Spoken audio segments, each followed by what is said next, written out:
What happened when the Civil War began in America?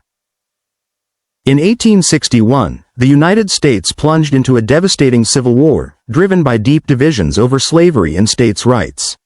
The Southern states, whose economies relied heavily on enslaved labor, seceded from the Union following the election of Abraham Lincoln, a president firmly opposed to the expansion of slavery. These states formed their own government, known as the Confederate States of America. The first shot of the war was fired when Confederate forces attacked Fort Sumter in South Carolina, marking the explosive beginning of the American Civil War. In 1862, the Battle of Antietam became the bloodiest single day in American history, with nearly 23,000 soldiers killed or wounded.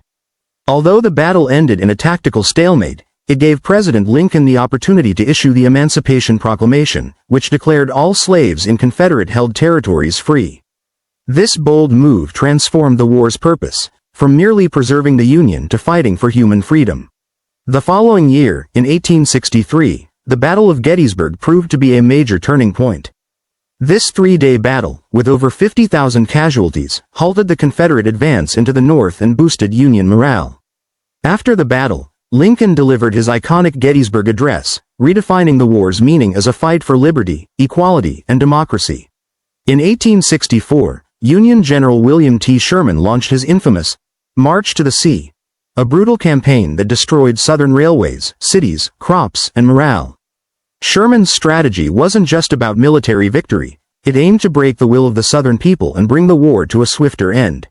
Finally, in April 1865, the war came to a close when General Robert E. Lee surrendered to General Ulysses S. Grant at Appomattox Courthouse, Virginia. Just days later, the nation was shaken once more as President Abraham Lincoln was assassinated while attending a play. The war resulted in over 600,000 deaths, the abolition of slavery, and the beginning of a new and difficult chapter in American history, the Reconstruction era. This period aimed to rebuild the South and establish civil rights for formerly enslaved people. The Civil War left a deep scar on the American psyche, but it also forged a new national identity, one rooted in freedom, equality, and unity.